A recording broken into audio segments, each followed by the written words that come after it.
If you ask me what habit I've managed to stick to for most of my adult life, without the tiniest moment of pause, I'd say it's journaling. Journaling is what keeps me going when all I can manage to see is pitch black. It's how I manage to bring myself out of those intellectually stagnant periods of my life. If it wasn't for journaling, I would still be deeply stuck in that pitiful pit of phone addiction. I would have probably eroded my brain to a point of mental breakdown by now, and this video wouldn't have existed. If it wasn't for the profound power that writing cultivated in my mind, I would have never been capable of mustering any courage to pull myself out of that bizarre state of cognitive limbo that most of us have experienced in this fast-paced world of notifications and meaningless stimulations. Whether you want to accept this or deny it, the reality we live in right now is robbing us of our capacity to think properly. The capacity to retain complex and elongated thoughts for extended stretches of time. And that's downright obliterating our sense of self. Because look, if you can't coherently hold a thought for long durations of time, then you are unable to navigate through life coherently, which will lead to feelings of cognitive fragmentation, that psychological shatter that can pull you apart and give you the disconcerting sense of self-alienation, dissociation, depersonalization,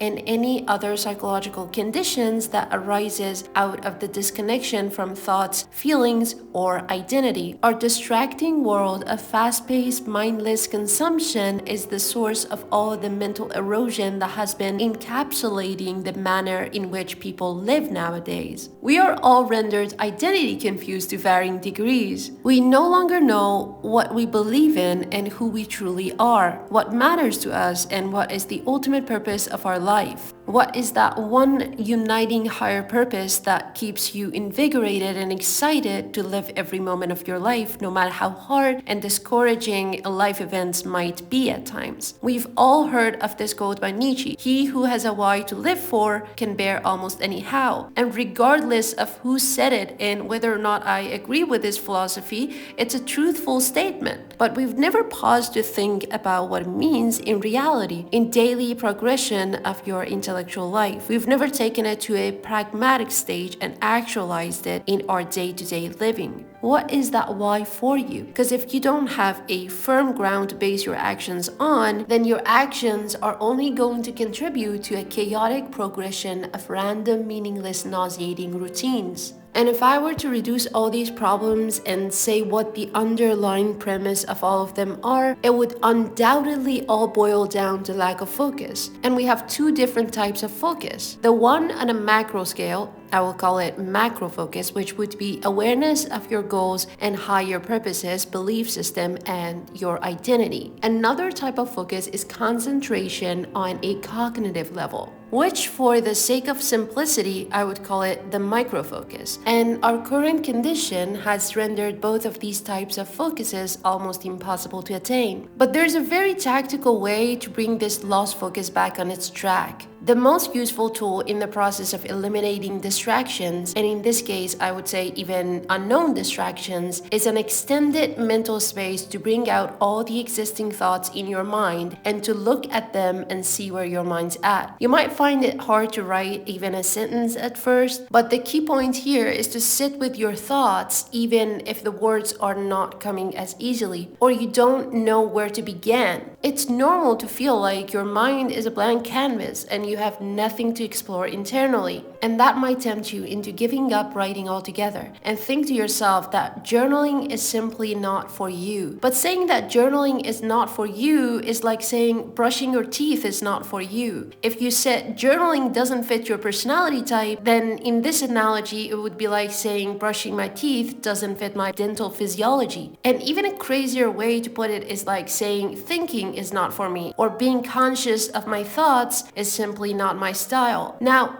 does that sound sensible to you? I would say not. In order to change your thoughts, you first need to be aware of them. You need to know what you're brooding over from time to time and what might be the reason behind it. Maybe a great way to start is by writing these 3 questions. And yes, I'm inviting you to bring out a pen and a notebook and write along with me. The first question is, what am I mostly consumed by? The second question, What is the one obvious and familiar thought pattern that keeps repeating on a daily basis? The third question is, at this current time, what do I find myself caring about so much? In the first question, you are asking about your obsession. It might be a harmful obsession or a good obsession, in which case you might want to explore it even further and ask yourself the following question. Does my value align with this type of obsession? If I let it consume me, does it get me nearer to the ultimate purpose of my life? The second question is around the content of your thoughts on a daily basis. What the biggest portion of your thought is consisted of.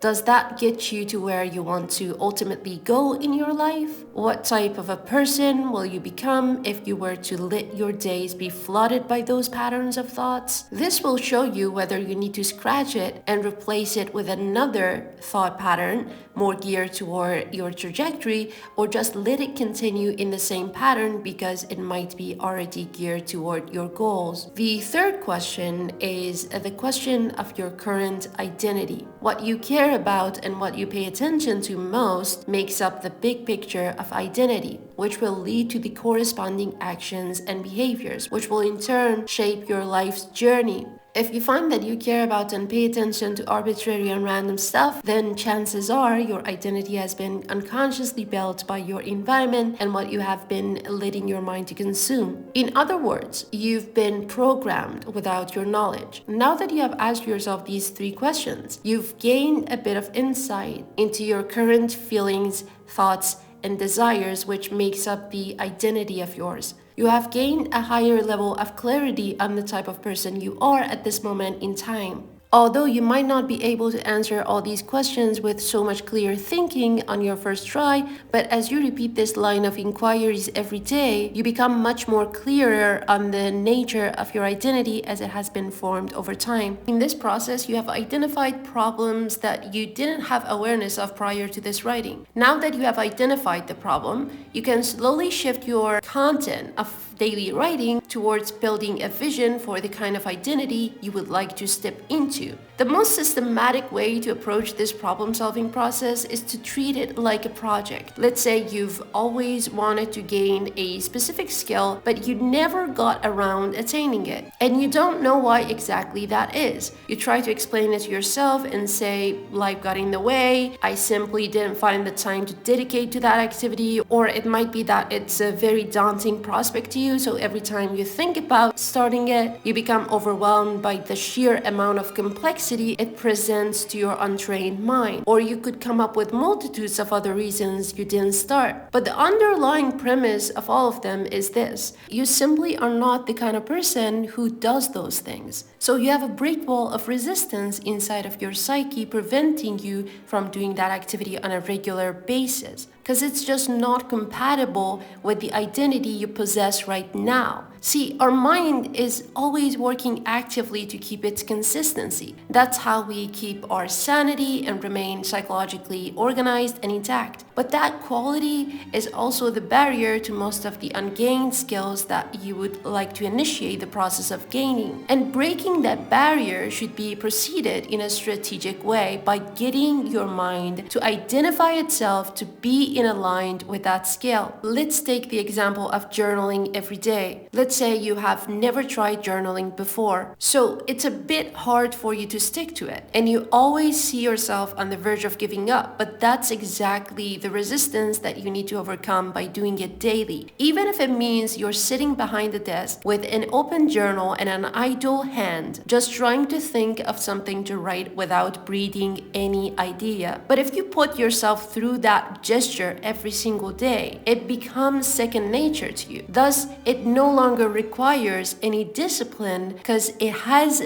been embedded in your identity and you just can't help but do it. In other words, your mind has automized the process and it has become a common sense to you. It would be very strange and disconcerting if you missed a day. You would feel like you're not yourself. And in this process, you have built the opposite resistance, the resistance of not doing it. You have flipped the whole psychological feature to your own benefit. Now it has become extremely difficult to stop doing the activity. Rather than starting it, your mind will fight to keep the consistency, which is the same resistance that was stopping you from initiating that new routine in the first place. So the one technique you can utilize to break through that barrier is by talking yourself into it. And let me explain why this works and how it plays into that psychological line of defense when it comes to entering a new territory. When you use words and language in general to think about that new activity you'd like to implement every day, now your mind is familiarizing itself with the behavior. You are suggesting it to your mind. Ever heard of the power of suggestion? Yes, that's exactly why this is the most powerful tool at your disposal. You have the ability to use up your words to talk yourself into doing an activity so that it becomes a part of your psyche, therefore it becomes a part of your identity. For example, let's say you want to start working out, and I give you this example because almost everyone at one point arrived at this decision, so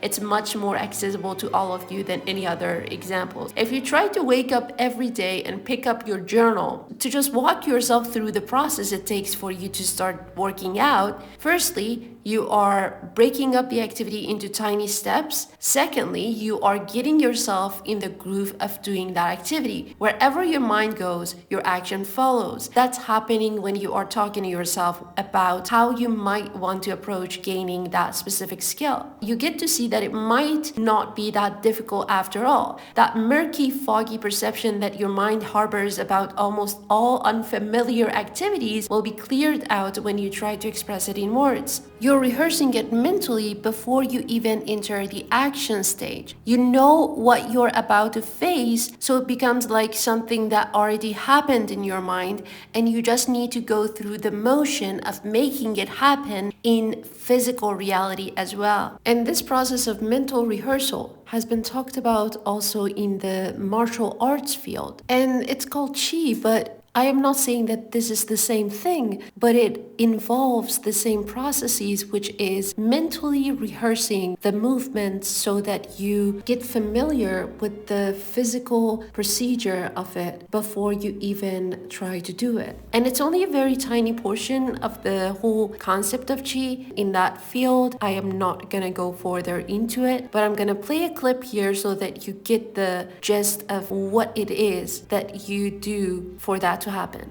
The outside movement actually starts to happen way before somebody even sees it or you yourself sees it. It starts like with the mind. It starts with the intention. And then now things start to fall into places. Energy follows intention. Intention goes first. So before I want to hit someone, I have that intention that nourishes the energy to then execute the strike. And this is where then I began many of my forms of my katas or taolus. I started more and more practice them in the mind first. It's like you lie in the bed and you walk the form inside of the mind. Internal alignment and external movements, body and mind in harmony. So, and in order to achieve this, I think that concept of the Qi, the concept of the refinement of yourself to the deepest layer of what I think you as a human are able to be conscious of. I think that's where it's useful. And so journaling can also come in so many forms. You can record it in audio format. You could have the common journaling notebook. You can sketch your ideas or anything that just lets you transfer that ambiguous perception of the new activity into concrete descriptions and practical steps, and also clear visual representation of the process it takes to gain the skill. And furthermore, journaling and writing in general is also essential for learning to think in first principles. It makes you a lot more logical because now your mind is habituated into putting it into concrete descriptions and accurate representation of what is actually happening in reality. Thank you so much for listening. If this video was even slightly helpful, I'd appreciate it if you just let me know in the comments, because as a person on the other side of the screen, I'm completely in the dark and need of some feedbacks. So Thank you in advance, and I'll see you in the next video.